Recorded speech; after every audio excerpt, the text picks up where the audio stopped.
Ay, qué complicado. Vamos, chicos, empecemos entonces. Vamos a ver este otro tema que es endocrinología. Este tema es, si vitamina es largo, este es inmensamente largo. Vamos a ver muy resumido el tema de hormonas. Ya,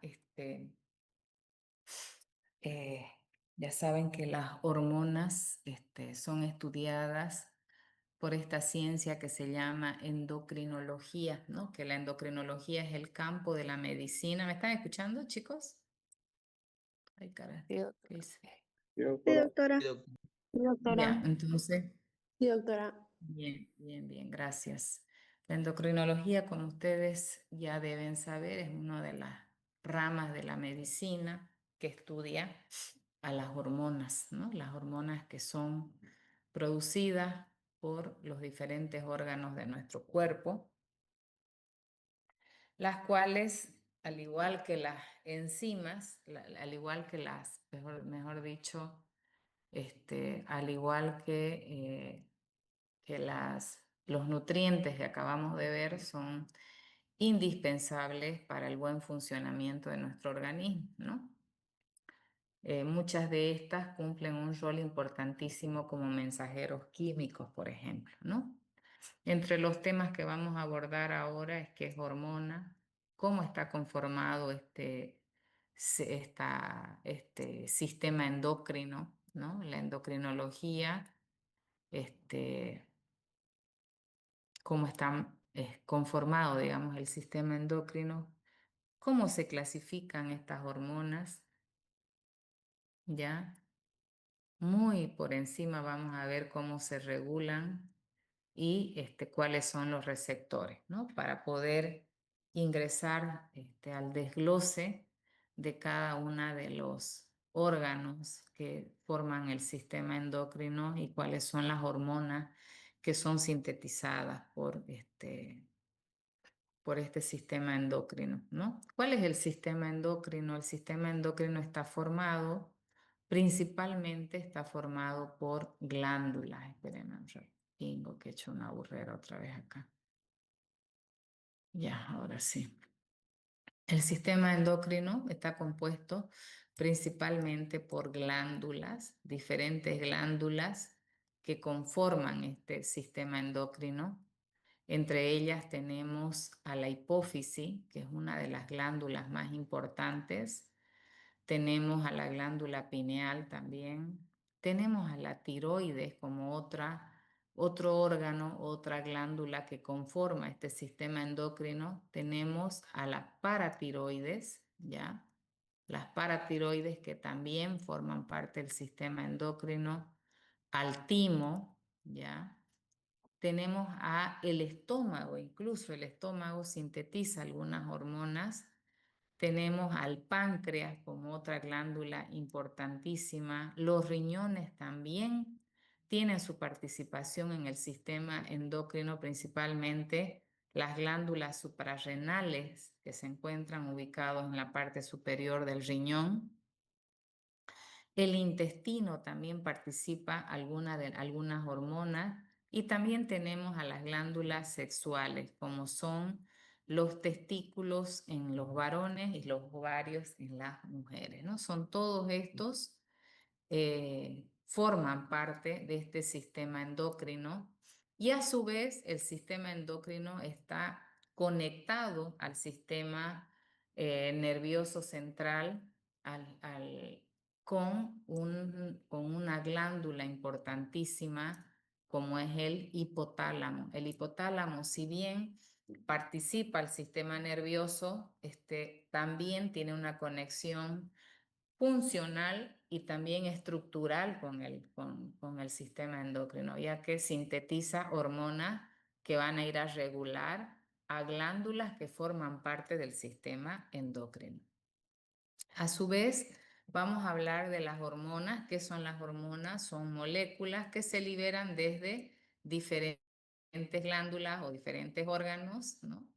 Y que van a ser transportadas a diferentes lugares de nuestro organismo y que tienen la función de regular no solamente células, sino también en algunos casos órganos, ¿no? Estas hormonas que son sintetizadas por glándulas y órganos que forman parte del sistema endocrino, tienen diferentes funciones en los diferentes sistemas de nuestro organismo. Por ejemplo, hay algunas de ellas que participan en la regulación del volumen, ¿no? Hídrico de nuestro organismo, de la composición del líquido, por ende, del líquido corporal, perdón.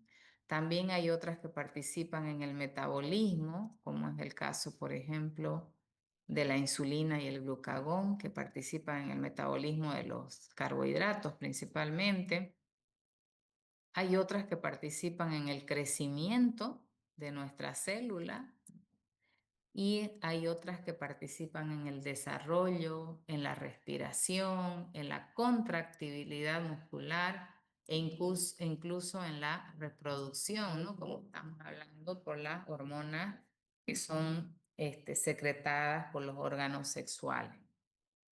Entonces, las hormonas, en resumen, son sustancias orgánicas producidas por glándulas o tejidos endocrinos que forman parte de este sistema endocrino y que por lo general son sintetizadas por ellas y van a pasar a la circulación general y ejercer su acción en otros tejidos, generalmente muy lejano al lugar donde se formaron o se secretaron, ¿no? Este sistema endocrino del que hemos hablado tiene una interconexión y muy importante y una regulación y coordinación en el organismo humano conjuntamente con otros sistemas como el sistema nervioso e incluso el sistema inmunitario, ¿no? Como hablábamos hace rato, ¿no? Tiene una interconexión importantísima entre estos, ¿no? Estos dos que son el sistema inmunitario y también el sistema nervioso central. ¿Cómo se clasifican las hormonas como tal? Hay diferentes clasificaciones de las hormonas, pero una de las clasificaciones que más se maneja es la clasificación de acuerdo a su naturaleza química que tienen las hormonas.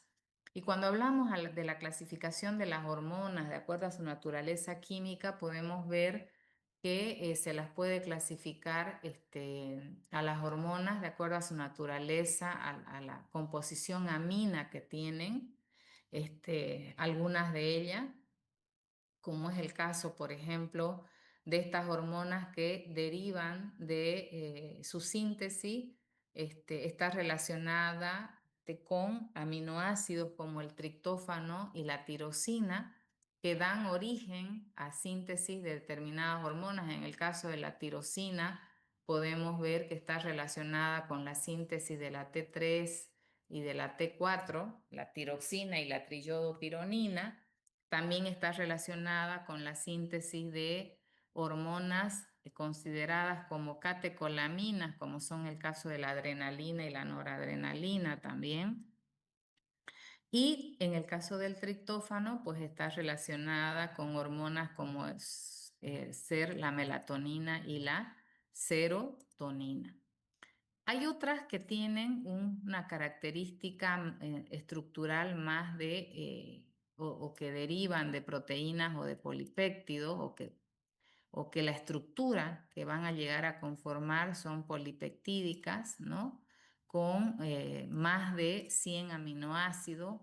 A estas hormonas que tienen esta característica estructural, ahí tenemos como ser el glucagón, que hace ratito también hablábamos de ellos, la insulina también estaría dentro de este grupo.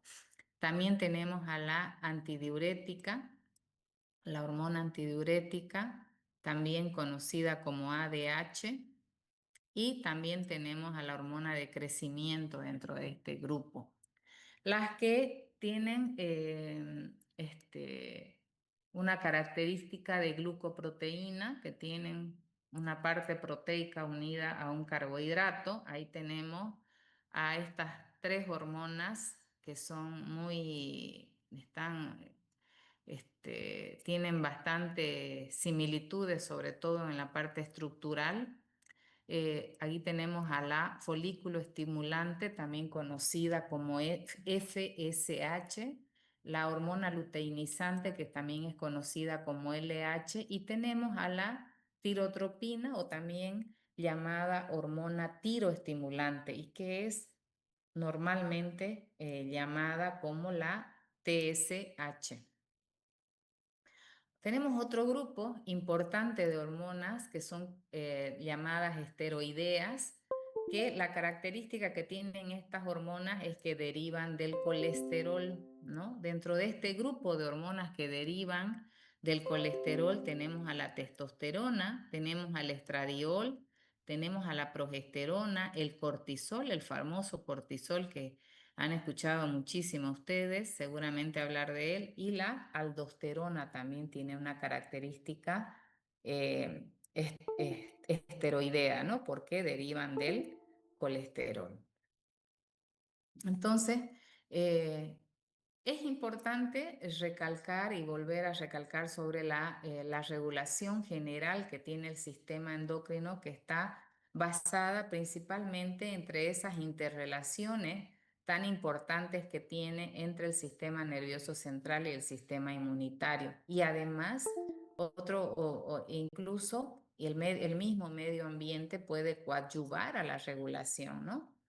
Es importante tener en cuenta estos mecanismos, digamos, que también coadyuvan a la regulación del sistema endocrino, ¿no? Entonces, su primera actuación, por ejemplo, generalmente cursa por terminaciones nerviosas, ¿no? En el hipotálamo, de donde partirían las órdenes para los diferentes órganos endocrinos. Y vamos a hablar más adelante del hipotálamo y van a entender el por qué se menciona esto. El hipotálamo, esperen un ratito, y la hipófisis, que son glándulas periféricas. Estos son dos glándulas que secretan estas denominadas hormonas tróficas, que son hormonas producidas tanto en el hipotálamo como en la hipófisis, y son también llamadas hormonas hipotalámicas, hormonas hipofisiarias. Sobre todo en el caso en ambos, la mayoría de las hormonas que son sintetizadas son hormonas tróficas. Y digo la mayoría porque no son todas.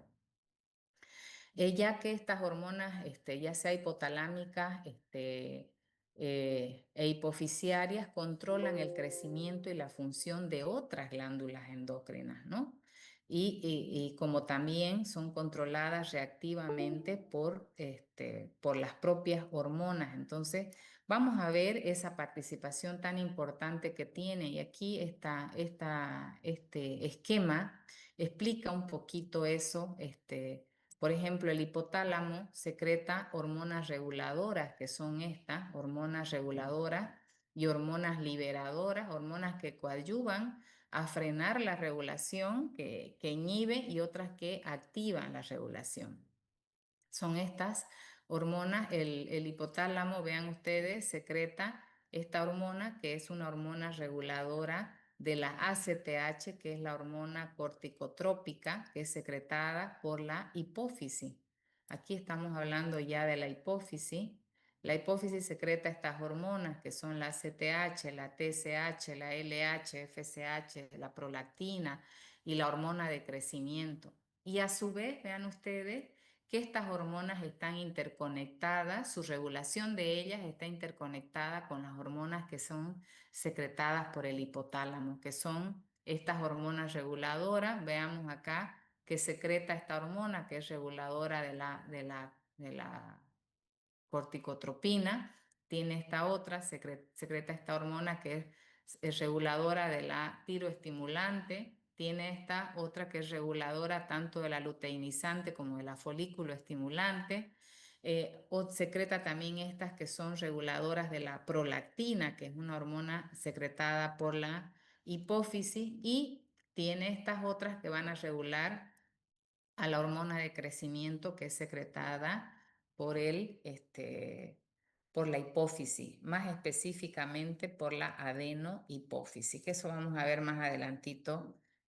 Vamos a volver a esta diapositiva más adelante.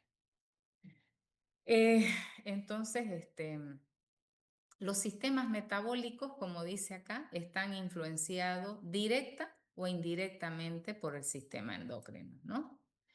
Que a su vez, y que a su vez los diferentes tipos de metabolismo influyen también con el sistema endocrino. Y eso también es una cosa que podemos ir observando en las diferentes rutas metabólicas que hemos ido estudiando.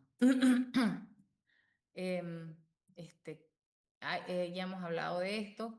Las hormonas ejercen una acción muy importante gracias a los receptores que tienen las células. O sea, la respuesta de las hormonas se deben a una unión tan importante que hay entre hormonas versus receptor celular. Y cuando hablamos de los receptores celulares donde van a ir a ejercer su función las determinadas hormonas, ahí podemos hablar de que estos receptores se pueden clasificar en dos grupos importantes, como son los receptores extracelulares y los receptores intracelulares, ¿no? Los receptores extracelulares, por ejemplo, son receptores que se ubican en diferentes células de nuestro organismo y que están ubicados en la parte externa de la célula, en la membrana celular. En cambio, los intracelulares son receptores que los vamos a encontrar generalmente en el citoplasma de la célula o ya sea en el núcleo de la célula. Entonces, para llevar a cumplir sus acciones biológicas, estas hormonas tienen que unirse a ese receptor. Y dependiendo de las hormonas, estas hormonas van a tener algunas mayor afinidad por receptores extracelulares y otras lo van a hacer a receptores intracelulares, ¿no? Generalmente, de acuerdo a las características químicas que tienen las hormonas, este, aquellas que son bastante polares tienen mayor afinidad con receptores que se encuentran ubicados en la membrana plasmática, o sea, estaríamos hablando de los receptores extracelulares. En cambio, aquellas hormonas que tienen un carácter poco polar van a tener mayor afinidad por receptores que se encuentran en el citoplasma o en el núcleo de la célula, ¿no? En el caso de los receptores, vamos a ver cómo se clasifican estos receptores extracelulares e intracelular. En el caso de los extracelulares tenemos, por ejemplo, tres grupos de receptores importantes, receptores unidos a canales iónicos, ¿ya? Después estarían los receptores unidos a la proteína G, que también cumplen un papel importante. Y ahí en los receptores unidos a la proteína G tenemos los que activan, por ejemplo, la adenilato ciclasa y esta activa la AMP cíclico y tenemos otro grupo que activan a la fosfolipasa C y a la diacil y esta a su vez a la diacilglicerol. ¿Ya? Luego tenemos dentro de este grupo de los receptores unidos a enzimas, ahí tenemos a tres también, que son la guanilato ciclasa, que activa la GMP cíclico, los receptores de tirosina sinasa, según la vía YAD-STAR, y los receptores unidos a la tirosina sinasa según la vía RAS-MAP, ¿no? Aquí en este caso, en este grupo, hemos dicho que los que tienen afinidad por los receptores, espérenme un minutito, por los receptores extracelulares vendrían a ser estas hormonas que tienen una característica más polar, y dentro de las hormonas que tienen esas características tenemos las hormonas con estructuras más proteicas y polipeptídicas, y aquellas hormonas, algunas de ellas que tienen esa característica amida, como son las catecolaminas. Recordemos que las catecolaminas son la adrenalina y la noradrenalina. Dentro de este grupo de las intracelulares, ahí vamos a tener a las hormonas que son más poco polares. Ahí tenemos un grupo importante que son las hormonas esteroideas, que van a tener mayor afinidad por el citoplasma, por los receptores citoplasmáticos. Por ejemplo, ahí tenemos a las hormonas que son producidas, están dentro del grupo de los mineralocorticoides, las que están dentro de los grupos de los glucocorticoides, las androgénicas y las hormonas que están dentro del grupo de los andrógenos y la progesterona. En el caso de las hormonas tiroideas, como son la T3 y T4, estas prefieren receptores que están ubicados en el núcleo. Es el caso de la T3 y la T4. Entonces, estas serían las que utilizarían este tipo de receptores nucleares. Acá tenemos un ejemplo, por ejemplo, de las hormonas. Tenemos un listado de aquellas hormonas que utilizan receptores asociados a la proteína G. No nos olvidemos que es un receptor extracelular que se encuentra ubicado en la membrana de la célula. Ahí tenemos a los que usan a la adenilato ciclasa, proteína G, pero que usan la adenilato ciclasa. Ahí veamos la lista. Tenemos a la angiotensina 2, la calcitonina, a las catecolaminas, que son la adrenalina y la noradrenalina, pero receptores beta, de preferencia, no los que tienen de preferencia receptores alfa. Tenemos a la ACTH también, a la G, a la gonadotrofina coriónica humana, el glucagón, las hormonas estimulantes de la tiroide, que es la TSH, la corticotrópica, la LH, etcétera. Y dentro de este grupo, de las que utilizan a la fosfolipasa C, que también están dentro de las proteínas asociadas a la proteína G, tenemos aquí a la angiotensina 2, pero las de músculo liso vascular. Las catecolaminas, aquí ya estarían las que tienen preferencias por receptores alfa, estamos hablando de la adrenalina y la noradrenalina. Tenemos a las hormonas liberadoras de gonadotrofina, tenemos a las liberadoras de hormona de crecimiento, tenemos a la tirotropina, la liberadora de tirotropina, que es de la TSH, que son estas tres.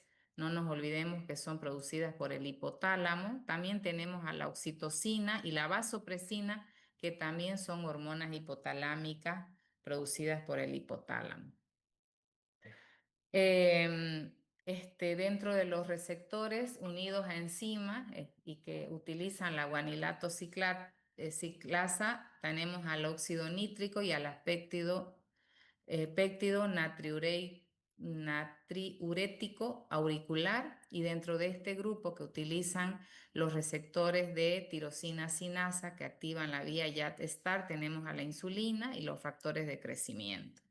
Dentro de los receptores asociados a la tirosina sinasa, que activan más bien la vía RAS-MAP, tenemos a la hormona de crecimiento, la prolactina y la lectina, entre algunas hormonas. Cuando hay una alteración de las hormonas, de la producción de las hormonas a nivel de las glándulas, ahí podemos ver definitivamente que va a haber dos posibilidades: de que haya una hipofunción, de que la glándula esté secretando menor cantidad, o que haya una hiperfunción, que la glándula esté produciendo cantidades exageradas de las hormonas.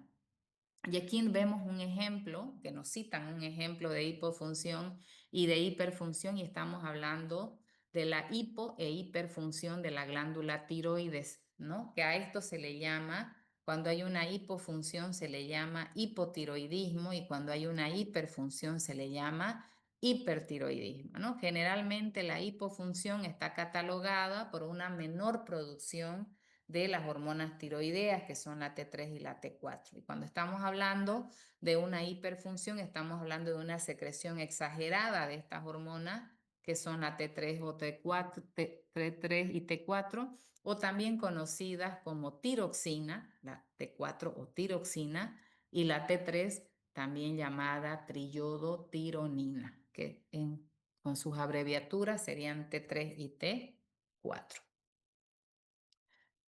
Em, los tipos de acciones que son promovidas por las hormonas, acá podemos ver que las acciones promovidas por las hormonas pueden agruparse en tres categorías. Entre ellas tenemos a las que se encargan de transporte de membrana, aquellas que tienen actividad de enzimas presentes en la célula y aquellas que participan en síntesis de proteínas. Ah, los de transporte, algunas membranas, por ejemplo, logran modificar el flujo de metabolitos o iones a través de membranas por su acción sobre los sistemas de transporte de canales iónicos. Hay otras que tienen modificación en la actividad enzimática, como veíamos anteriormente, en animales intactos o en tejidos aislados. Inmediatamente después del tratamiento con hormonas se observan cambios en la actividad de determinadas enzimas, ¿no? Son pruebas que se han hecho. Y en la síntesis de proteína, esperen un ratingo, ay, esta cosa que se me, ratito. ¿No? Entonces acá en la síntesis muchas hormonas modulan la síntesis de enzimas y otras la síntesis de proteínas, ¿no? Y por ende van a actuar predominantemente a nivel del ADN nuclear, ¿no? Regulando el proceso de transcripción génica. Esta acción requiere más tiempo para manifestarse que la anterior y tiene efectos mucho más sostenidos, ¿no? Las propiedades de las hormonas, si vamos a hablar de las propiedades, podemos hablar de la actividad, de la vida media, de la velocidad y ritmo de secreción y de la especificidad, ¿no? Son algunas de las propiedades. Cuando hablamos de la actividad, las vamos a recalcar que las hormonas actúan a concentraciones muy pequeñas, ¿no? Su participación el cumplimiento de la funcionalidad que tienen cada una de ellas, estos no requieren cantidades grandes para poder cumplir las funciones, ¿no? Una ínfima cantidad, como dice acá, es capaz de generar respuestas notablemente intensas, digamos, en nuestro organismo. En este sentido, se semejan a catalizadores biológicos, ¿no? Los mecanismos de acción que generan. Generalmente por eso cuando medimos los niveles de hormona tenemos que utilizar técnicas que puedan medir cantidades muy pequeñísimas porque las concentraciones en las que éstas se encuentran a nivel del plasma siempre van a ser concentraciones del orden de los picos nanomolar, o sea, son concentraciones demasiado pequeñísimas, ¿no? O sea, tienen que ser equipos y técnicas que tengan la capacidad de medir estas cantidades muy pequeñas, ¿no? de concentración. La vida media, de acuerdo a la funcionalidad que tiene su actividad biológica, estas hormonas pueden ser degradadas y convertidas en productos inactivos, y su acumulación en el organismo puede tener efectos incluso perniciosos. Su tiempo promedio de duración de las hormonas varía de una a otra, pero vean ustedes que el tiempo de vida media, en resumen, puede durar entre segundos y días, digamos, ¿no? O sea, tienen tiempos bastante cortos. La velocidad y ritmo de secreción, en general la secreción de hormonas no es un proceso uniforme, ¿no? Sostenido. ¿Por qué? Porque ya lo hemos dicho anteriormente que generalmente responde a estímulos, incluso a estímulos que son producidos por el ambiente, por el medio interno y también por el medio externo, ¿no? Como es el caso de la producción de cortisol, por ejemplo. O el caso de la adrenalina, ¿no? También que responde incluso a estímulos externos como el susto, por ejemplo, ¿no? Eh, o acá nos citan también un ejemplo de la insulina que es promovida, la producción de esta va a ser regulada de acuerdo a la concentración de otro componente, que en este caso estamos hablando de la glucosa en sangre, ¿no? Mientras más elevada esté la glucosa en sangre, ahí se va a activar la producción de insulina a nivel del páncreas, ¿no? Y viceversa. La especificidad también podemos decir que es otra propiedad importante. Son muy específicas las hormonas. ¿Por qué son muy específicas? Porque ellos actúan, su especificidad se debe a la acción que tienen muy específica porque van a actuar en base a receptores, ¿no? Receptores que van a estar ubicados en determinados órganos diana dependiendo de la hormona de la que estemos hablando. Entonces, ese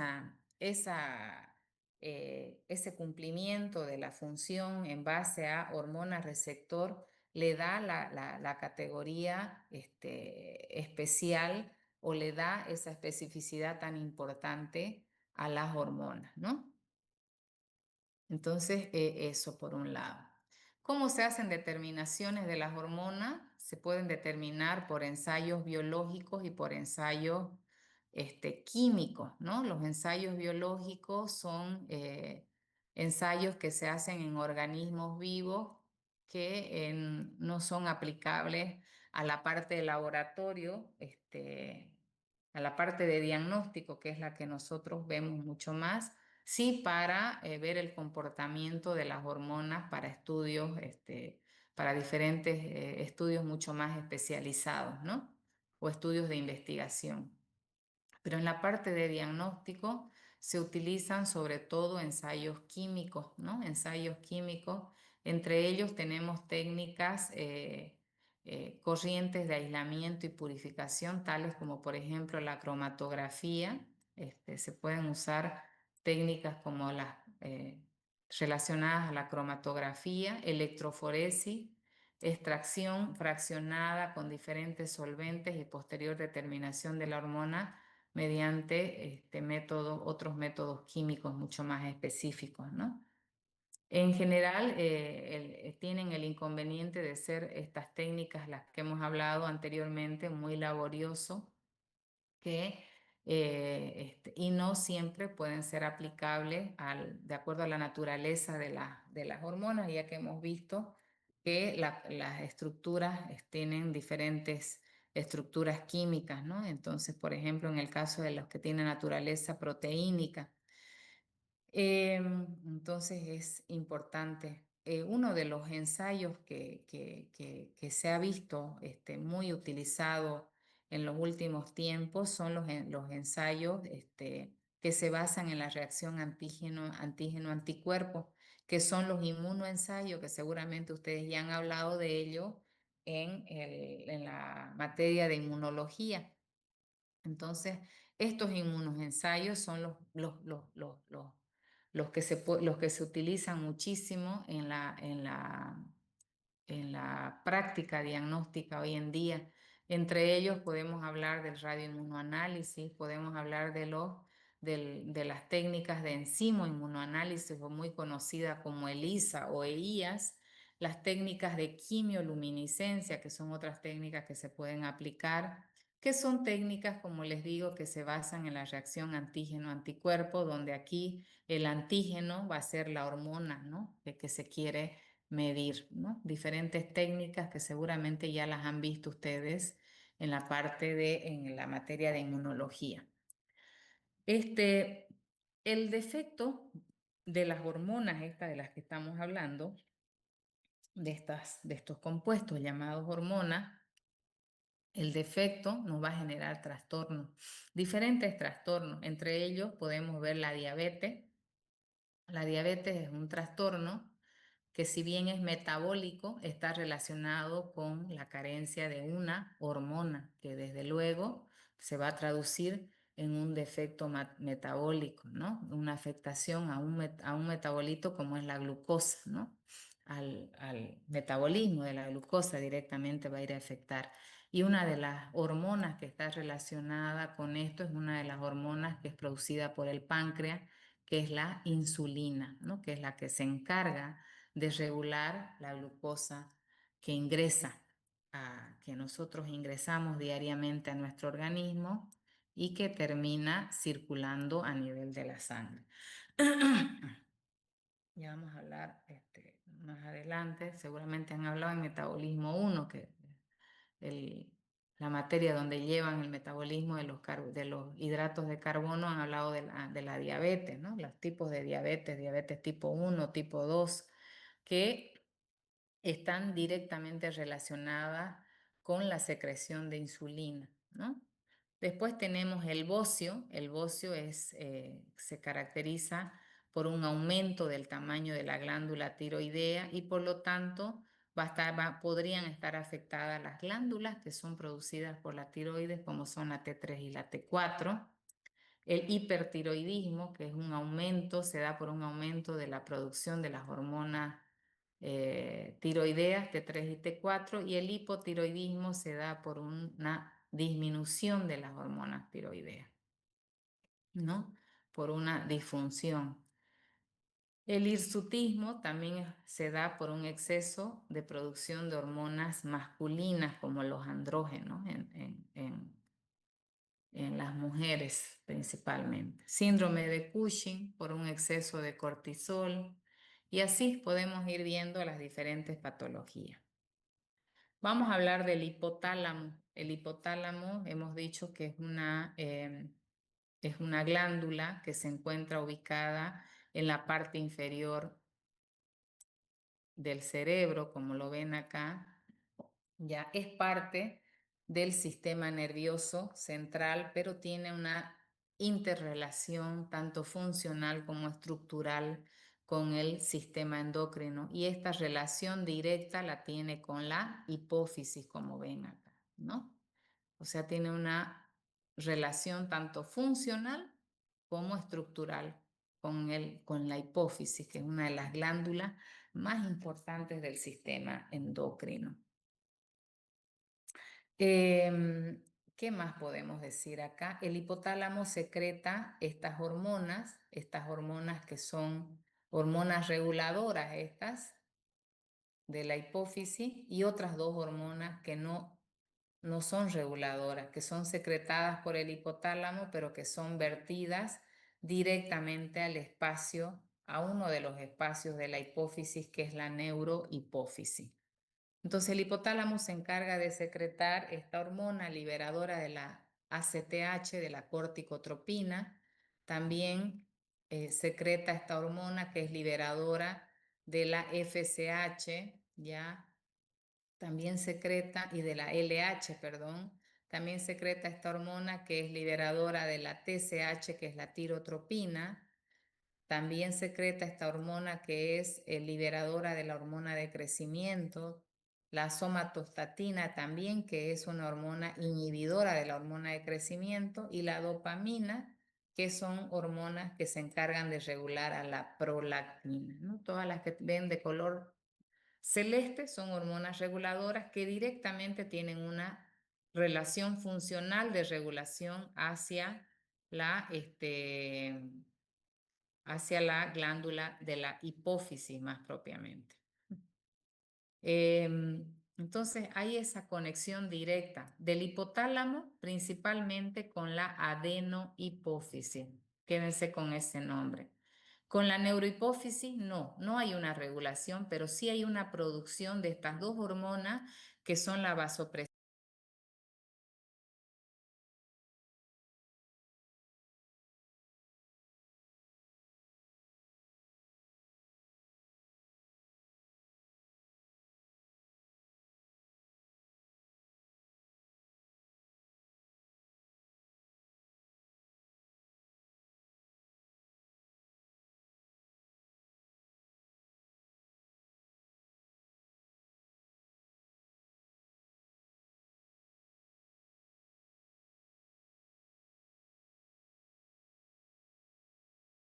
la corticotropina o no, ¿no? ¿Quién sintetiza la corticotropina, la tiroestimulante, la luteinizante, la folículo estimulante, la prolactina y la hormona de crecimiento? Una parte de la hipófisis, que se llama, ¿qué cosa? Adenohipófisis. La hipófisis está compuesta por dos lóbulos, un anterior y un posterior y un central, pero vamos a hablar del anterior y el posterior. El anterior es también llamado adenohipófisis y el posterior es también llamado neurohipófisis. Esos son los que estamos nombrando acá, ¿no? Entonces vean ustedes que la adenohipófisis, esta adenohipófisis o lóbulos anterior, secreta todas estas hormonas que son la ACTH, la TSH, la luteinizante, folículo estimulante, la prolactina y la hormona de crecimiento y la melanocito estimulante que no está acá. Pero todas estas son reguladas por las hormonas que son secretadas por el hipotálamo. A su vez, el lóbulo de la neurohipófisis no secreta ninguna hormona, solamente aloja estas hormonas, vasopresina y oxitocina, que son sintetizadas por el hipotálamo. ¿Ya? Vean ustedes que estas también tienen una regulación contra quién en la corteza adrenal. ¿A quiénes regulan? A los glucocorticoides, mineralocorticoides y andrógenos. Esta otra regula a la tiroides, a la glándula tiroides. Entonces, ¿con quiénes ejerce su acción? Con la T3 y T4. La LH y la FSH regulan a los ovarios y a los testículos, por lo tanto regulan a la producción de estrógenos, de progestágenos y de testosterona. La prolactina es otra hormona regulada por las del hipotálamo, pero a su vez la prolactina regula a la glándula mamaria, ¿no? Que es la que produce la leche materna, ¿no? Entonces también va a ir a ejercer su regulación. La hormona de crecimiento, esta es una hormona que es regulada por hormonas hipotalámicas, pero a su vez esta ejerce otras acciones, tiene una acción general en casi en todo el organismo, porque tiene que ver con el crecimiento de los huesos cortos, los huesos largos, el crecimiento muscular, pero también regula al hígado, ¿no? Con la producción de somatomedinas. ¿Ok? ¿Vamos entendiendo o no? ¿Demasiada información?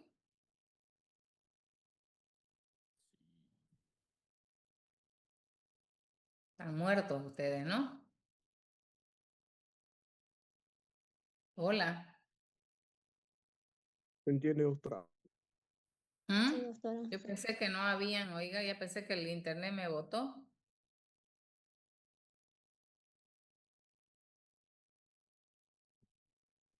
Sí, Seguimos doctora, aquí, doctora.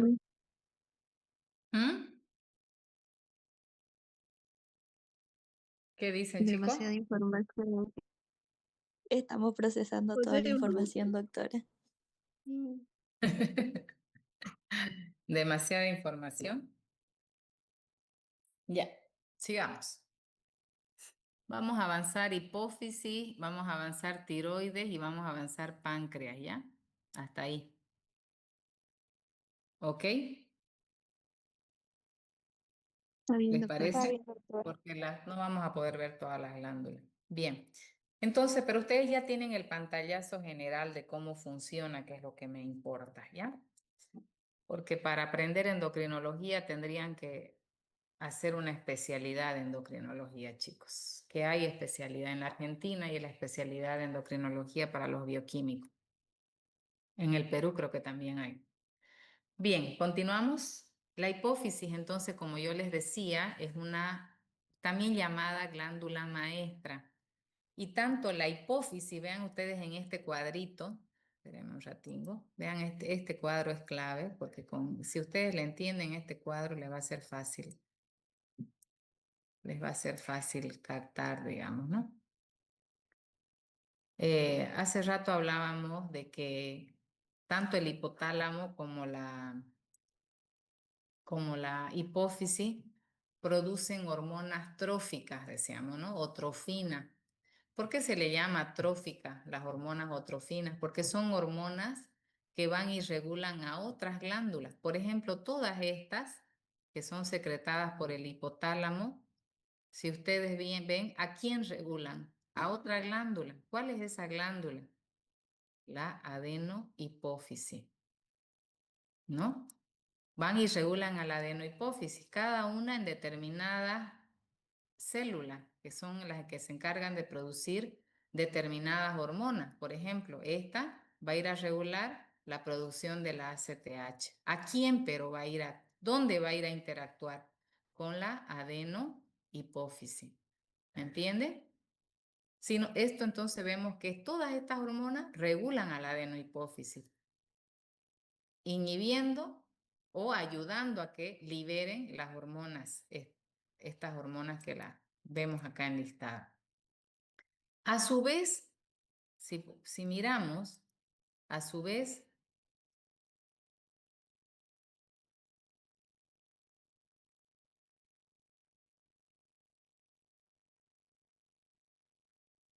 vamos a ver que la hipófisis también produce hormonas tróficas.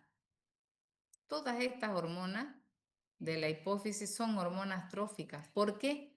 Porque si ven ustedes van y regulan a otras glándulas. Esta va a ir y regula a quién? A la corteza adrenal.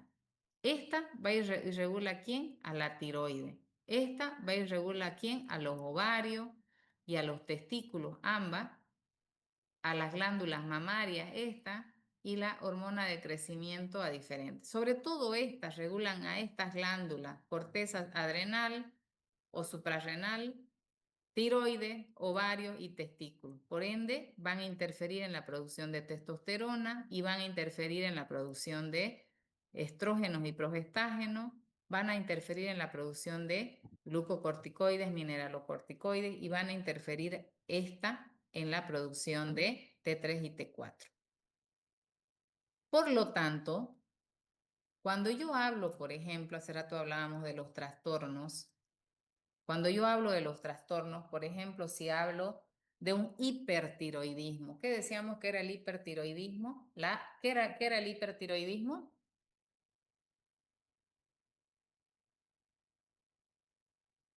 Exceso de hormonas T3 y T4. Exacto, ¿no? Hay una mayor producción de la T3 y T4. Yo cuando veo eso, ¿qué creería? ¿Que solamente tiene que ver con quién?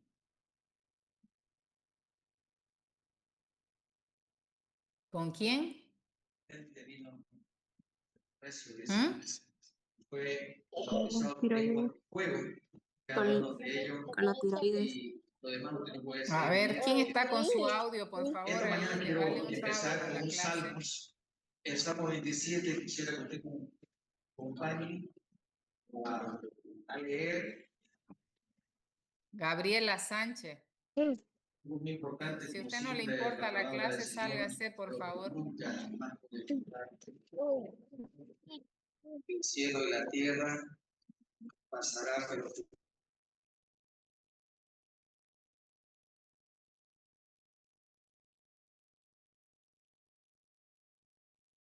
Bien, sigamos, ¿ya? Entonces veamos qué era lo que les estaba explicando.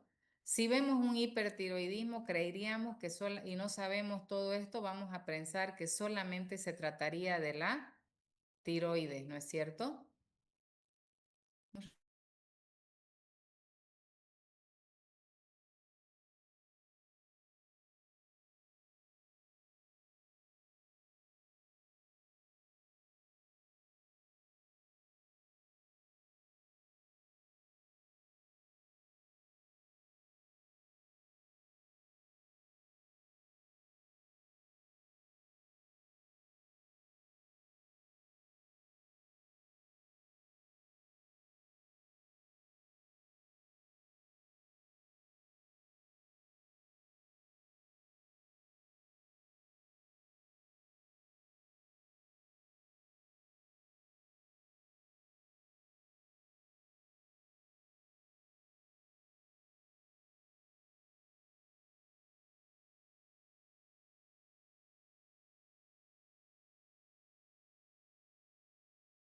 Bien, entonces vean ustedes, cuando hay un problema de hipertiroidismo o hipotiroidismo, yo tengo que pensar en primera instancia, ver si es problema solo de la tiroides. Si yo pensara así, solo le pediría T3 y T4, ¿no?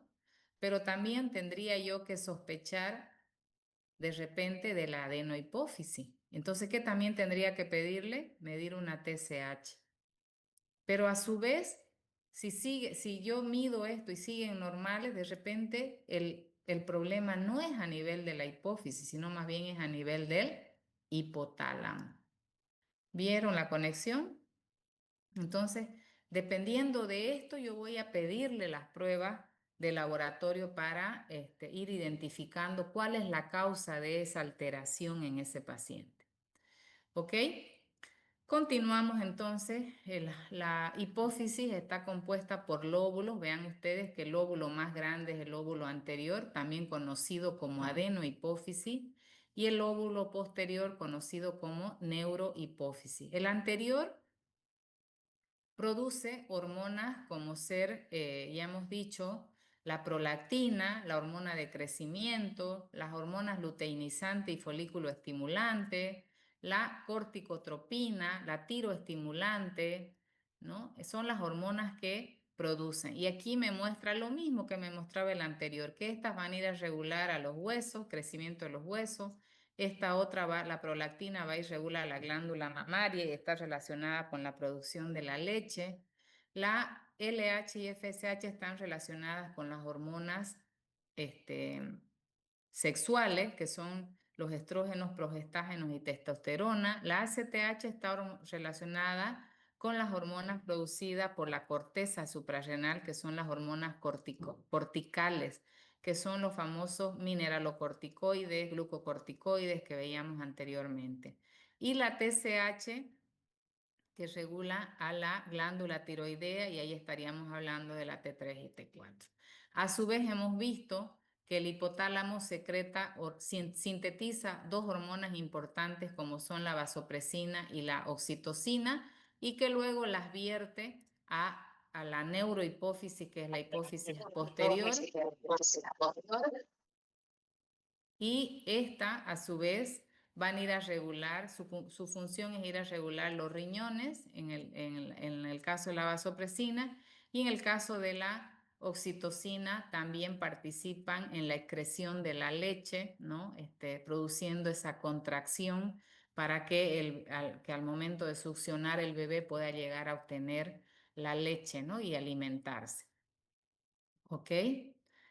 Las hormonas secretadas por la adenohipófisis, ya lo hemos visto, son estas hormonas que, como la ACTH, que son su nombre es la adenocorticotropa, que es una hormona secretada por las células corticotropas. Las células de la adenohipófisis corticotropas son las que sintetizarían esta hormona, ¿no? La FSH sintetiza la folículo estimulante, la FSH folículo estimulante, que es sintetizada en estas hormonas llamadas gonadotropa, lo mismo que la luteinizante. Existen otras células que no son hormonas, células gonadotropas, que son las encargadas de sintetizar la FSH y la LH, la tirotropa, son células que secretan la tiroestimulante, hormonas estimulantes de la tiroides, y así sucesivamente. Ya lo hemos visto esto, ¿no? ¿Qué función tiene la ACTH? Esta hormona fue descubierta, vean ustedes, en el año 1933. Es una hormona llamada hormona adenocorticotrópica, es una hormona polipeptídica, ¿no? Que está formada por la unión de 10 a 50 aminoácidos, aquí tienen la estructura, y aquí tienen la secuencia, digamos, de aminoácidos que se pueden formar. ¿Qué más podemos decir? Su función principal de esta hormona, que es la hormona adrenocorticotrópica, esta estimula la síntesis y la liberación de los corticoides, o sea, van a estimular a la corteza adrenal y van a promover la activación de enzimas que participan en la síntesis de los corticoides, de estas hormonas esteroideas que son sintetizadas por la corteza adrenal, ¿no? Sus efectos ejercen con preferencia la zona fascicular y principalmente estas zonas que producen a los glucocorticoides, como son el cortisol y la cortisona, donde principalmente van a ejercer su acción, ¿no? Y también pueden llegar a afectar a la síntesis de proteínas en la corteza adrenal, ¿no? ¿Qué más podemos decir de estas hormonas? Vamos a... Entonces, la hormona adrenocorticotropa actúa mediante un receptor de la membrana llamado receptor 2 de la melanocorticotina, que es el AMP cíclico. Ay, esperen un ratito. Y actuaría como segundo mensajero, ¿no? Principalmente. Dentro de espérenme un ratingo, estas cosas que me molestan un montón.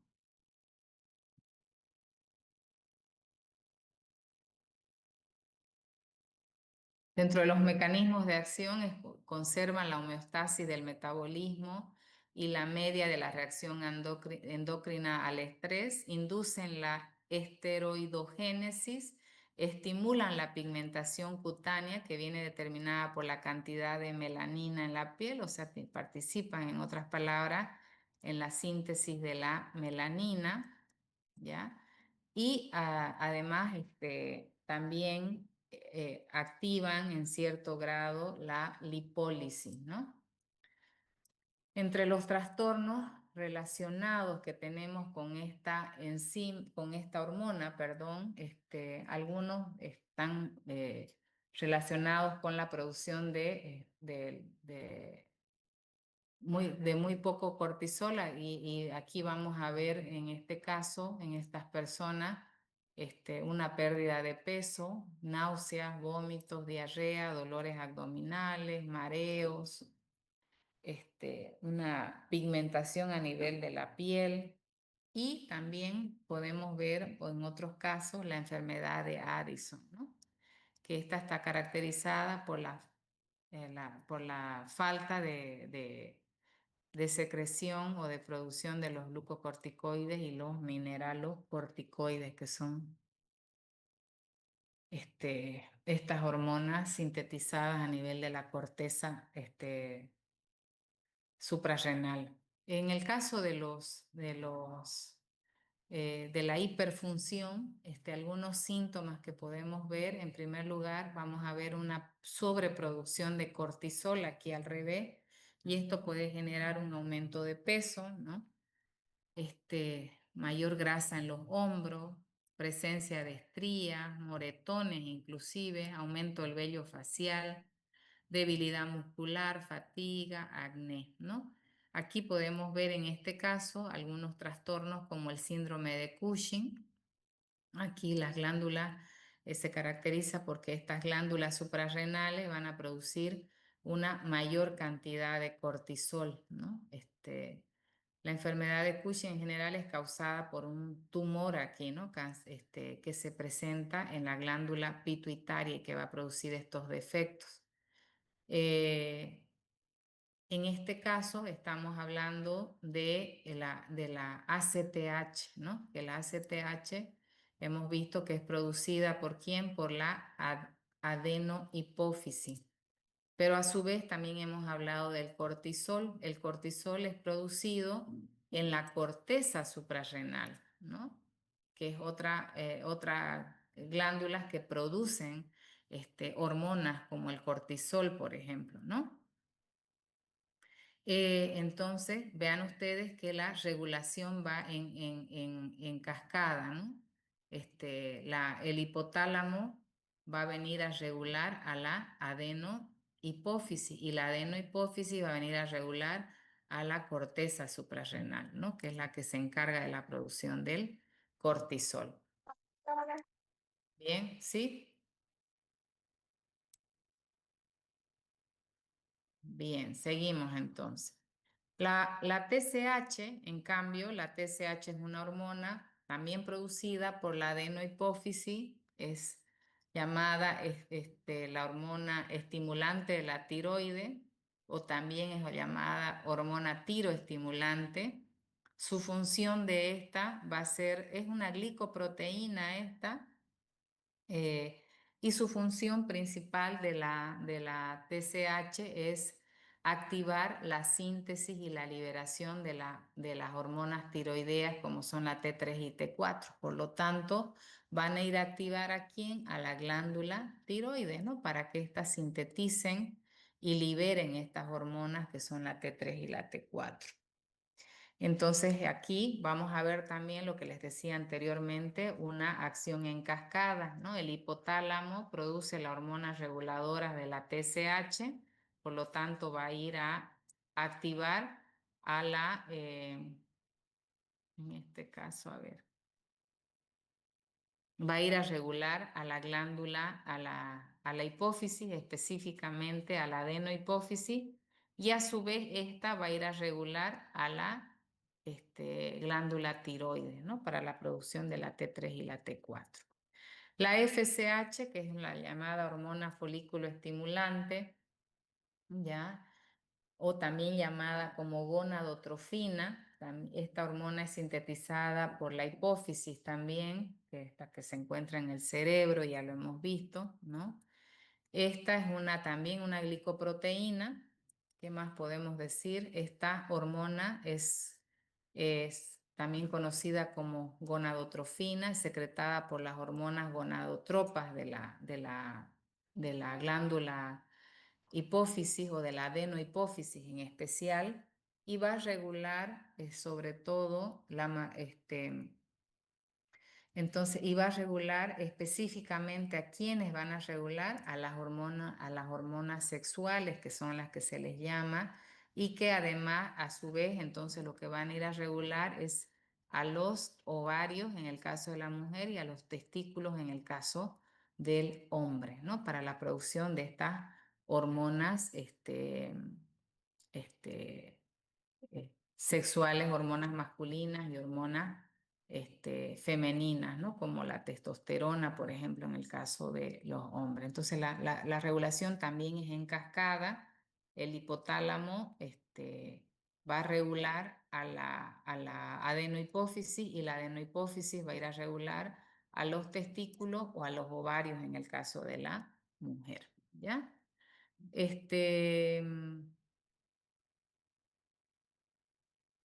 Básicamente eso, nos vamos a ir. ¿Qué podemos ver acá? Ay, esperen un ratito.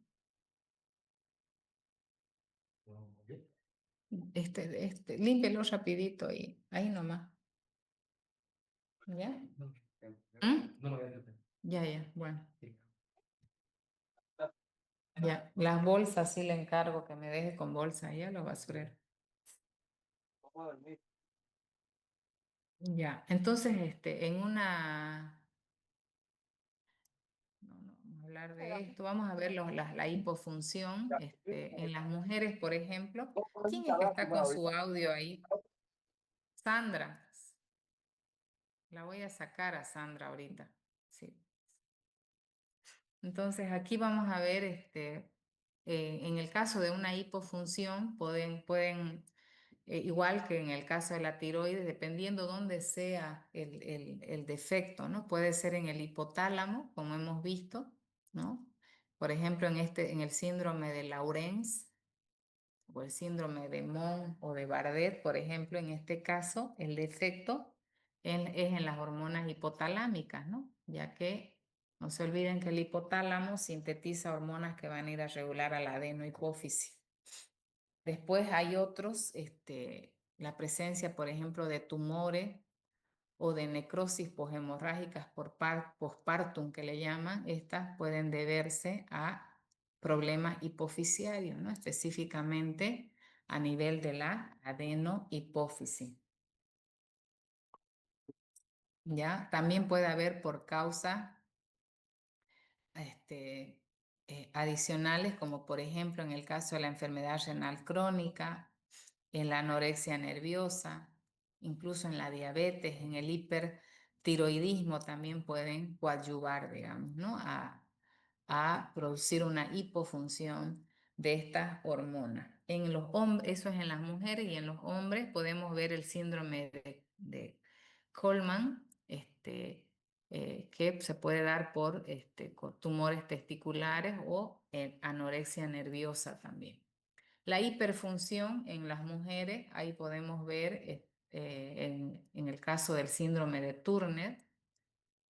En la menopausia también puede haber una hiperfunción. En la pubertad precoz y en una terapia hormonal también se puede ver un aumento de estas hormonas. En los hombres puede ser que se da generalmente cuando ya tienen una edad avanzada, cuando ya están en esta etapa de la andropausia. Aquí podemos ver desarrollo anormal de los testículos, el síndrome de Klinefelter, la pubertad precoz también ahí se puede ver. En las patologías testiculares, como que se presenten por trauma, por procesos de irradiación en el caso de tumores, por ejemplo, y en el caso de que haya una alteración en el eje hipotalámico hipoficiario. La luteinizante también es una glicoproteína, ¿ya? Aquí también tiene una acción tanto en la mujer como en el hombre. También esta ejerce su acción directamente a nivel de los testículos y a nivel de los ovarios, ¿no? Interfiriendo en la síntesis de hormonas sexuales, como la producción de andrógeno, como nos está mostrando acá, que es en el caso de una alteración a nivel de los ovarios, ¿no? Que se puede dar y que como resultado puede haber una alteración a nivel de la producción de los andrógenos o las hormonas androgénicas que se les llama. En una hipofunción aquí podemos ver, igual vamos a ver una hipofunción en el síndrome de Coleman, en la supresión hipotalámica, en el hipopituitarismo también podemos ver, cuando hay un desorden alimenticio también, en la hiperprolactinemia, en la deficiencia del pollo, en terapias de supresión gonadal también, ¿no? Y una hiperfunción en la menopausia precoz, ¿ya? En la disgenesia gonadal, síndrome de Turner, que se da en el síndrome de Turner, cuando hay una castración también, el síndrome de Schweyer, en ciertas formas de hiperplasia suprarrenal, en insuficiencia testicular, etc. En el síndrome de Klinefelter también hemos visto, ¿no? Eso.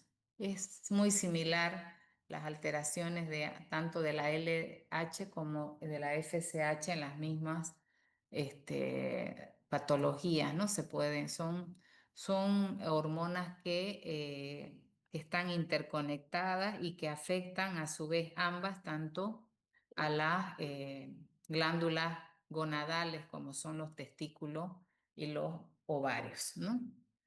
La hormona de crecimiento, esta es una hormona también llamada somatotropina, también se la llama así.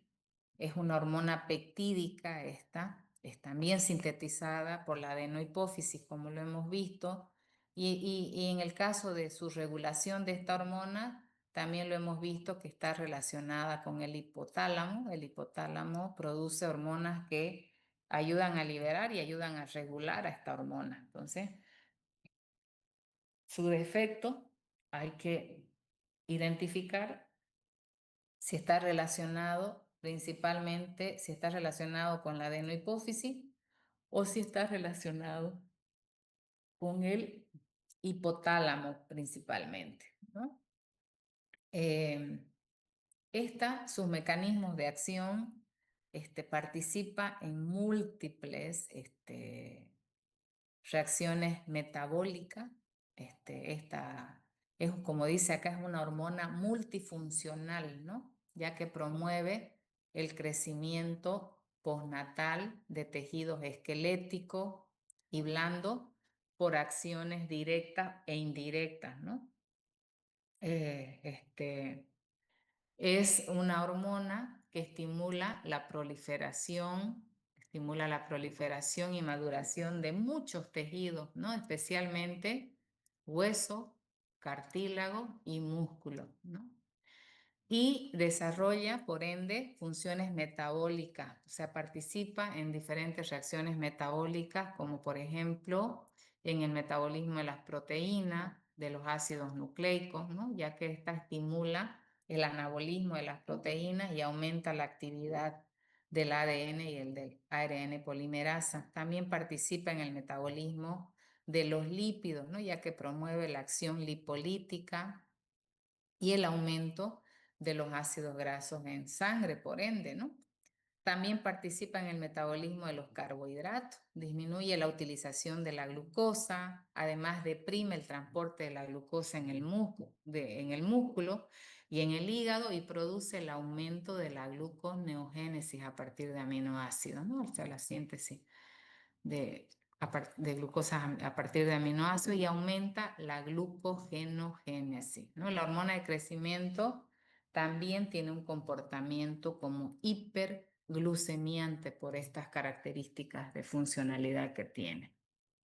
Y su síntesis ya lo hemos visto que se da en la adenohipófisis, específicamente en la adenohipófisis a cargo de las células somatotropas, que son las que se encargan de su síntesis. Es una proteína que está compuesta de 191 aminoácidos, bastante grande.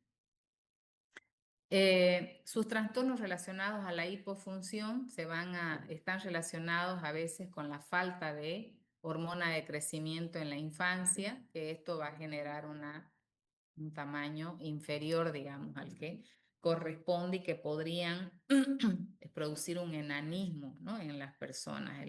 A esto se le llama enanismo hipofisiario, ¿no? ¿Por qué hipofisiario? Porque la que sintetiza esta hormona pues es la hipófisis, ¿no? Son muy diversas las causas capaces de originar este déficit de la hormona de crecimiento, ¿no? Y que puede generar un enanismo en aquellas personas que tienen. En primer lugar, puede ser genético, ¿no? Porque ahí se habla de una digenesia hipofisiaria. O puede deberse a alteraciones genéticas que inactivan al gen receptor de la hormona de crecimiento. Puede deberse incluso a que se produzcan tumores, ¿no? A nivel de la hipófisis, específicamente a nivel de la adenohipófisis, por traumatismos también se puede generar y incluso por problemas de infecciones, ¿no?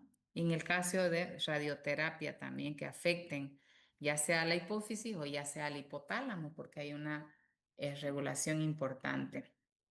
Entre esos trastornos de hipofunción tenemos el síndrome de Laron, que es una enfermedad congénita caracterizada por una baja estatura, ¿no? Que está asociada a niveles normales a elevados en el caso de la hormona de crecimiento, ¿no? Y luego tenemos la hiperfunción.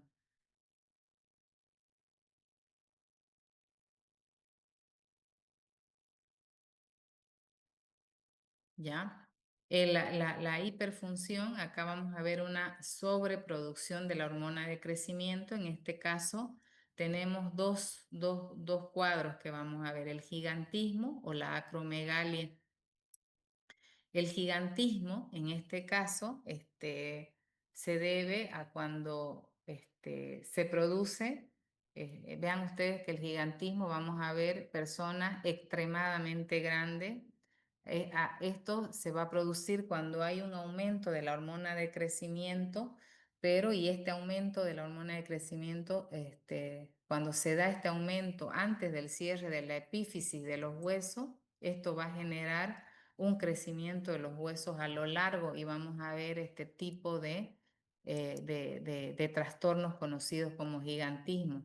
Cuando este aumento de la hormona de crecimiento se da, cuando ya ha habido el cierre de la epífisis, entonces va a haber un crecimiento de los huesos, pero ya a lo ancho, no a lo largo. Y ahí vamos a ver este cuadro conocido como acromegalia, que se caracteriza principalmente por el engrosamiento de los huesos, y vamos a ver engrosamiento no solamente en el tema de los miembros inferiores y superiores, sino también incluso de la cara, ¿no? Como estamos viendo en este cuadro, o estas manos, vean ustedes. Una mano de una persona que tiene acromegalia y una mano de una persona que no tiene esta patología, ¿no? Entonces acá, como el cierre de la epífisis ya se dio, los huesos se van deformando hacia lo ancho, ¿ya? La prolactina, en cambio, esta es una hormona también polipeptídica, es una hormona que está compuesta por una cadena grande de aminoácidos. Ahí tienen la posible secuencia de aminoácidos que puede tener. Es una hormona producida también por la adenohipófisis y que va a actuar a nivel de la glándula mamaria, ¿no? Es su principal mecanismo de acción, ¿no? Es una hormona que se encarga de actuar a nivel de las glándulas mamarias. Es una hormona que se une al receptor D, por ejemplo, de la célula lactotrofa, ¿no? Y que se va a activar a la proteína G, ¿no? Esta hormona se encarga principalmente de estimular la lactancia materna, ¿no?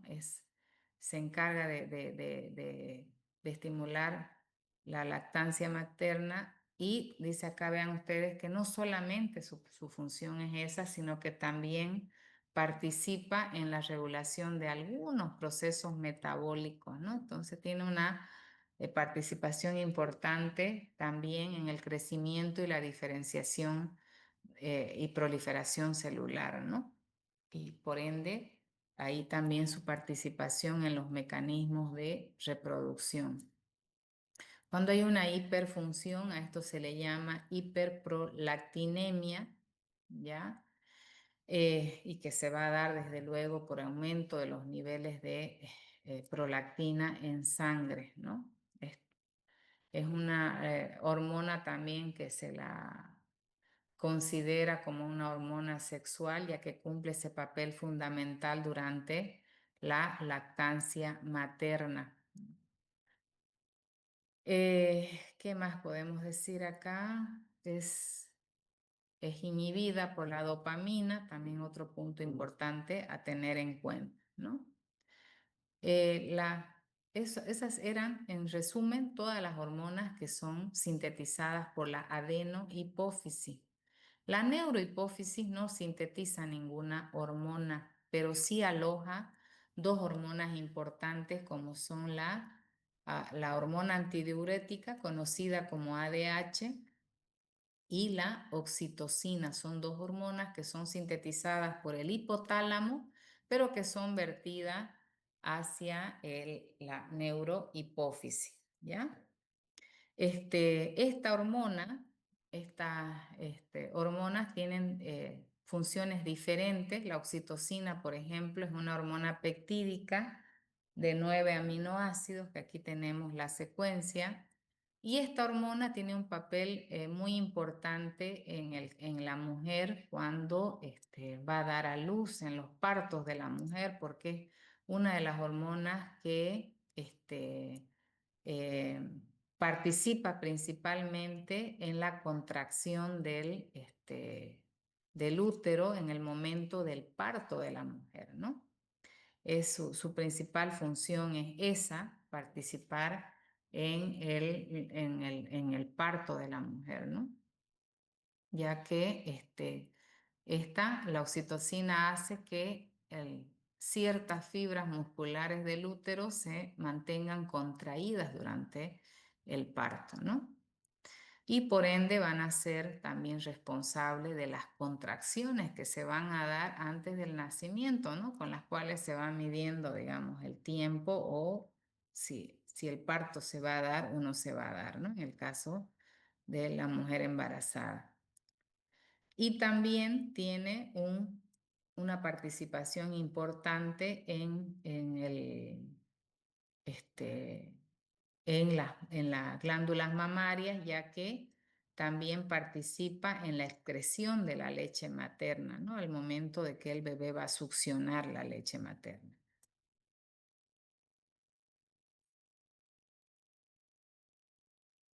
También participaría en el momento, por ejemplo, del acto sexual, donde también se va a producir mayor cantidad de estas hormonas, ¿no? Ya hemos dicho que es una hormona peptídica, ¿ya? Y que participaría, como hemos dicho, en la contracción del útero en el momento del nacimiento y que también tiene una participación importante en la lactancia, ¿no? Ya que es la que favorece la excreción de la leche particularmente.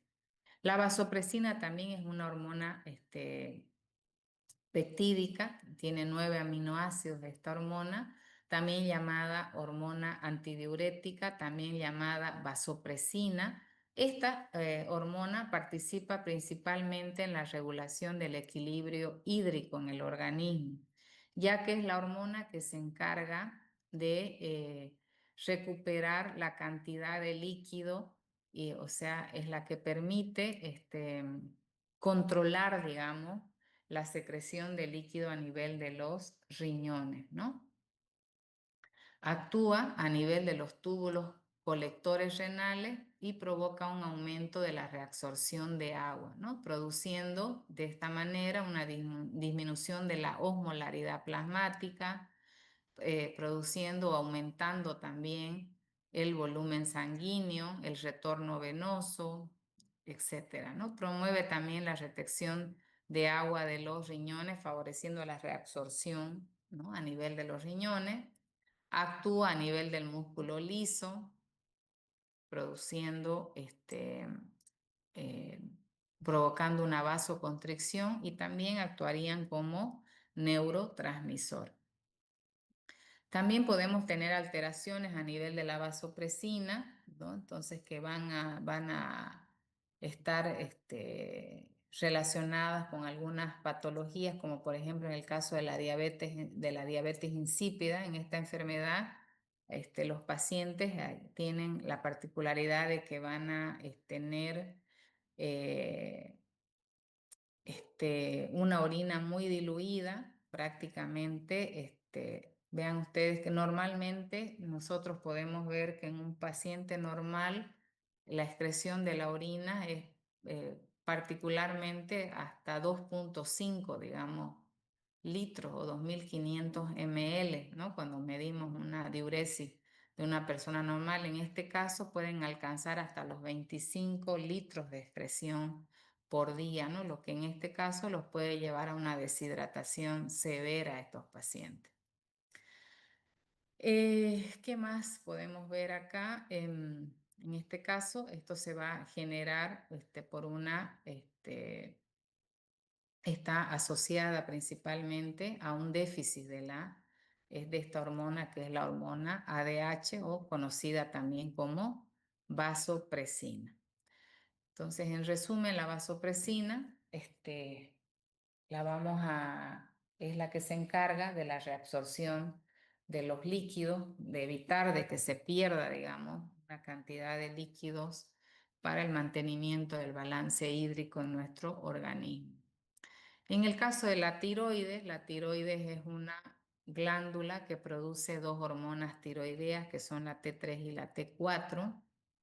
Ya, es una hormona que se sintetiza a partir de un aminoácido, por lo tanto tenemos que están dentro de este grupo de las hormonas aminas, ¿no? Derivadas de un aminoácido. En el caso, estas hormonas derivan de un aminoácido aromático, como es la tirosina, ¿ya? Y es una hormona que se sintetiza principalmente en la glándula tiroides, ¿no? La glándula tiroides contiene folículos formados por células epiteliales, que son denominadas células foliculares, ¿no? Que en su interior se encuentra este material viscoso, llamado también coloide, ¿no? Este material viscoso donde existe esta proteína, esta glicoproteína que es la tiroglobulina, que va a incluir dentro de su estructura a estas hormonas que son sintetizadas a nivel de las glándulas como son la T3 y la T4, ¿no? Estas hormonas se sintetizan, si bien se sintetizan en la glándula tiroides, necesitan para su síntesis la presencia de estos compuestos del yodo, ¿no? Que desde luego el yodo nosotros tenemos que obtenerlo principalmente. ¿Cómo se obtiene el yodo en nuestra alimentación? Uno de los alimentos ricos en yodo son todos los alimentos de origen marítimo, ¿no? Todos los mariscos, ¿no? O los peces que vienen de mar son los ricos en yoduro, que son los que nosotros debemos consumir diariamente para que estos sean absorbidos a nivel intestinal, pasen a la sangre y a través de la sangre lleguen hacia la glándula tiroides y sean organificados a nivel de la tiroides, ¿no? Que sean captados y luego organificados a nivel de la tiroides. Esta organificación de la glándula tiroides se le llama organificación al acoplamiento que van a la captación del yodo y el acoplamiento que van a ir teniendo el yodo para ir formando estas hormonas tiroideas como son la T3 y T4. ¿Y a qué se le llama acoplamiento más propiamente? Cuando se forman, se organifica el yodo primero van formando primero monoyodos, o sea, una estructura con una molécula de yodo, con un átomo de yodo. Luego van a formar las diyodos, que son estructuras que tienen dos yodos en su estructura. Y estas ya se van a ir acoplando para ir formando la T3 y la T4, ¿no? Entonces, cuando se acoplan una diyodo y una monoyodo, se van a acoplar para formar una T3. Y en cambio, la T4 va a estar compuesta por el acoplamiento de dos diyodo-tironina, ¿no?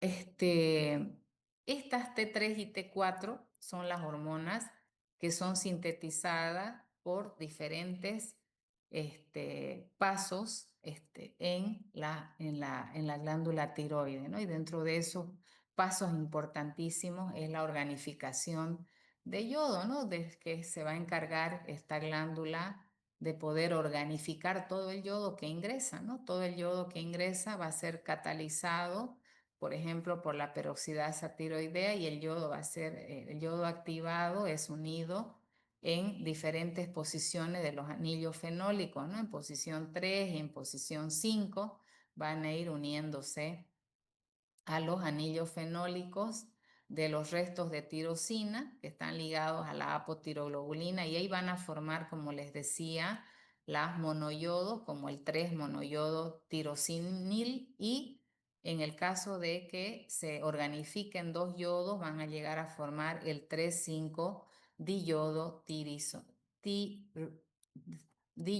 tirosinil, ¿no?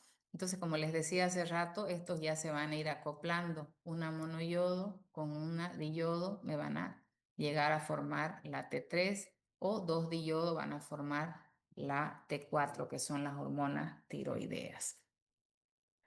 La secreción y síntesis de estas hormonas tiroideas está estimulado por otra hormona, una hormona hipofisiaria que es la TSH, ¿no? Que eso también ya lo habíamos visto, ¿no?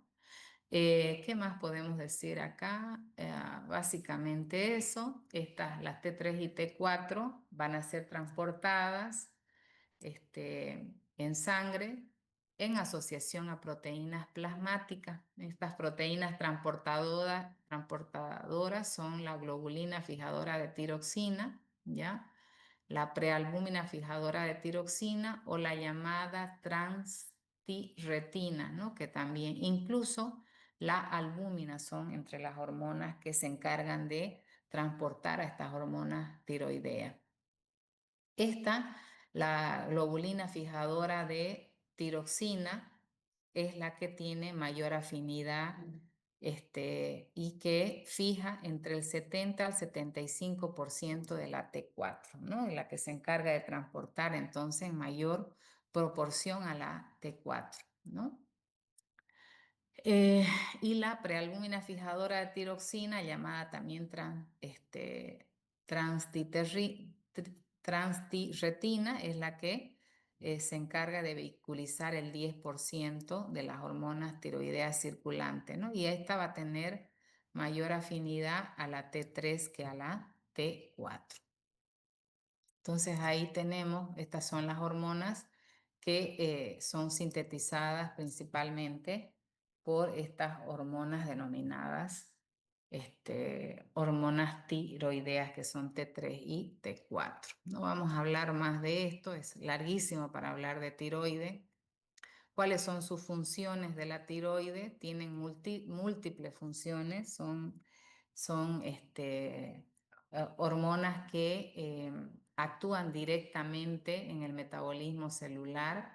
Vean ustedes las funciones que cumplen, por ejemplo, activación de la síntesis del ARN mensajero, el ribosomal, el de transferencia, acción promotora en el crecimiento, también actúan en aumentar la actividad de sodio, potasio, ATPasa en casi todas las células, excepto en el cerebro, el vaso y los testículos, en el incremento de oxígeno en los tejidos y promueven la utilización de glucosa y lípidos y los aminoácidos también. También participan en la síntesis de colesterol, producen efectos anabólicos, o sea, incrementando la tasa metabólica basal, y en dosis elevadas las hormonas tienen una acción catabólica, ¿no? En el músculo aumentan el contenido de sodio, potasio, ATPasa, ¿ya? Estimulan la actividad de calcio, ATPasa, y el ingreso de calcio al retículo sarcoplásmico también. Aumentan el tono diastólico. En relación al tejido adiposo, la T3 y T4 participan en el desarrollo y funcionamiento de adiposos blancos y pardos, y pueden inducir también a la diferenciación de adipocitos. Sobre el hueso aumentan la reabsorción y en menor grado la renovación del hueso, por ende. También en el sistema nervioso son indispensables en el periodo crítico que va desde el sexto mes de gestación hasta los 2 años de vida, en el caso de la formación, hasta los 2 años de vida, para que termine de culminar la formación cerebral, por ejemplo. Regulan la diferenciación neuronal, la mielogénesis y el crecimiento neuronal y la formación de sinapsis, en el transporte de glucosa y aminoácidos, o sea, tienen múltiples funciones, ¿no? Es por eso que cuando hay un hipertiroidismo, por ejemplo, los síntomas que se producen son síntomas súper severos, ¿no? En los pacientes. Y cuando hay un hipotiroidismo también, ¿no? Están relacionados por eso con el metabolismo lento, por ejemplo, cuando hablamos del metabolismo lento o el metabolismo acelerado, eso se ve cuando hay una hipofunción o cuando hay una hiperfunción en estos pacientes. Ok, ¿qué más podemos decir acá? En el caso de las hormonas en el páncreas, vamos a pasarnos al páncreas directamente. El páncreas tiene una función también endocrina, sintetiza hormonas tan importantes como la insulina y el glucagón y la somatostatina.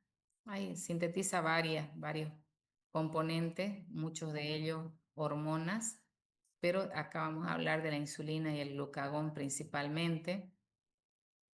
El páncreas sabemos que está compuesto por los islotes de Langerhans, ¿no? Que tienen células, que las alfa, por ejemplo, que se encargan más de la síntesis del glucagón, las beta de la insulina, las delta de la somatostatina y así sucesivamente. La insulina sabemos que una enzima indispensable, es una enzima secretada, como hemos dicho, por las células beta del páncreas. Esta hormona es una hormona que actúa directamente con el metabolismo de los hidratos de carbono. Ahorita vamos a ver dónde está el esquema. No lo saqué el esquema, es que esta diapositiva son viejísimas, no son las que uso regularmente.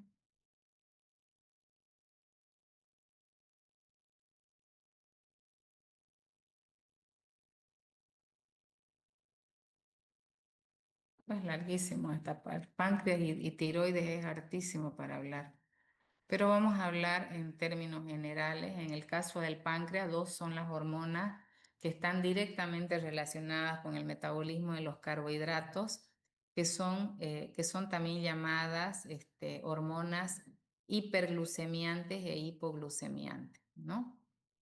En el caso de la insulina actúa directamente, como hablábamos anteriormente, va a ser regulada incluso por la concentración de glucosa en sangre, ¿no? Cuando nuestro organismo detecta aumento de la glucosa en sangre, lo que hace es activar a las células beta del páncreas que haya la producción de insulina para que ésta pueda hacer su trabajo, que es ser hipoglucemiante, sacar glucosa de sangre y llevar a los tejidos. Entre los tejidos más importantes tenemos al hígado, ¿no es cierto? Y eso ustedes ya lo han visto en los hidratos de carbono. En el caso del glucagón, al contrario, es una hormona hiperglucemiante. ¿Por qué? Porque cuando nuestro organismo detecta niveles bajos de glucosa en sangre, lo que va a hacer es activar al glucagón para que el glucagón vaya y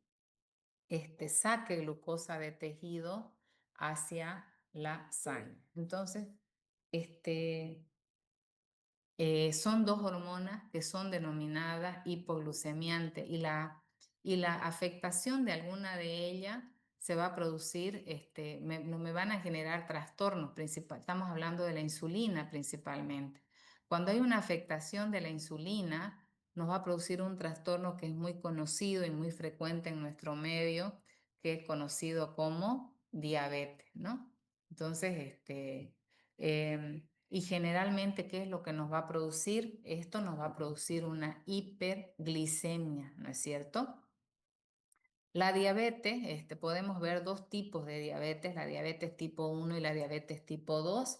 La diferencia es que la diabetes tipo 1 se da en personas, en adolescentes, principalmente en niños y en adolescentes, y se caracteriza por no producir insulina, ¿no? Hay un daño a nivel de las células beta de los islotes de Langerhans, se da principalmente en procesos autoinmunes donde el mismo paciente produce anticuerpos que van a destruir a estas células y van a evitar la síntesis de insulina. Entonces acá generalmente son individuos insulinodependientes, sí o sí necesitan recibir insulina. En el caso de la diabetes tipo 2, no es así.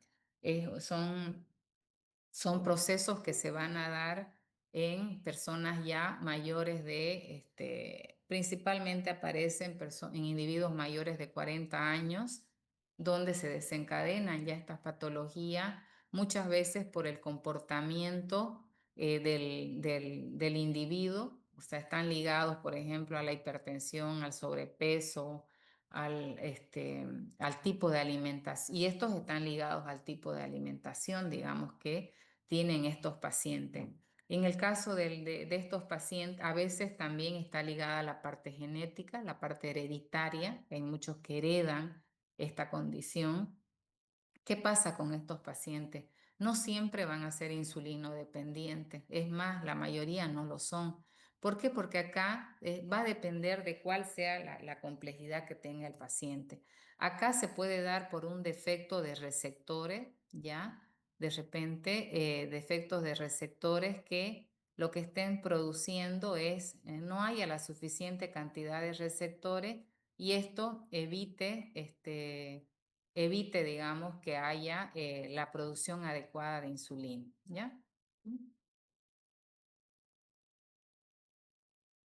¿Qué pasó con el anterior?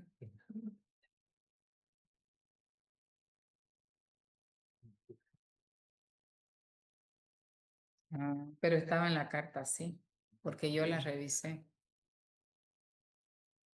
Porque yo la revisé con la carta de usted. ¿Ven? Mm. Y ya lo publicaron así.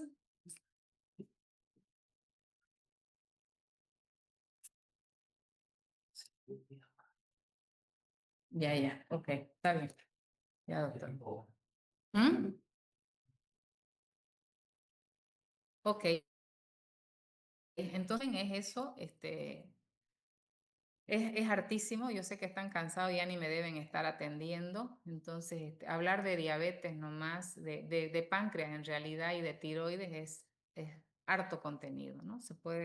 Podríamos dedicar un solo día a hablar de tiroides y en realidad hacemos así cuando muchas veces hemos hecho así, generalmente los hacía exponer esta parte porque es larguísima.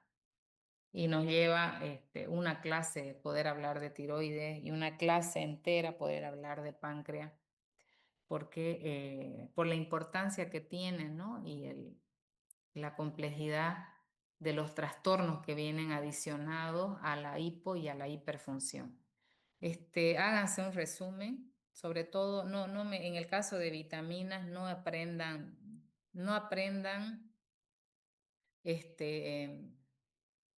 qué alimentos la contiene, pues no les voy a preguntar.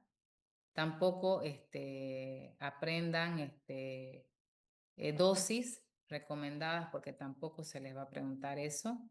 Sino aprendan función, ¿ya? En el caso de las vitaminas, función, características generales. ¿Qué más? A ver, ¿qué más hay en vitaminas? Función, los trastornos que van ligados a la vitaminosis también es importante.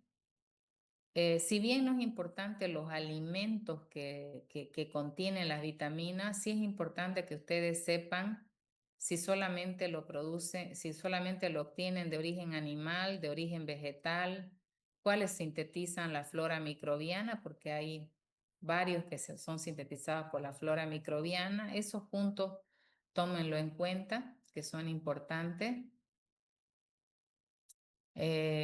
Aquellos que tienen provitaminas también es importante. Y sobre todo aquellos que tienen algunas patologías o que producen su avitaminosis, algunos trastornos que tienen, ¿qué se llama? Síntomas característicos, digamos, sintomatología característica a esa carencia de ese nutriente, ¿ya? Funciones principalmente. En el caso de las hormonas, lo mismo. Hay que aprender quiénes son las que componen el sistema endocrino. ¿Qué dicen?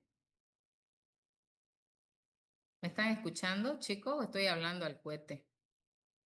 Sí, Sí, doctora. Escucha, doctora. En el caso de hormonas, el sistema endocrino, las propiedades de las hormonas, que eso también es importante. En el caso de los receptores, por lo menos la clasificación general, que ustedes sepan que hay receptores intra y extracelulares. Las funciones de cada hormona, eso también es importante, y quién la produce. Eso háganse un cuadro, ¿ya? ¿Quién la produce y qué funciones? ¿Cuáles son las glándulas que producen hormonas tróficas también? Y la cascada, ¿no? La cascada que eso lo hemos visto también ahorita. ¿Ok? Déjenme su nombre, su apellido y su nombre, por favor, y su grupo. ¿Tienen alguna pregunta? Bueno, chicos, chao, no quieren hablar. Yo tengo harto que hacer.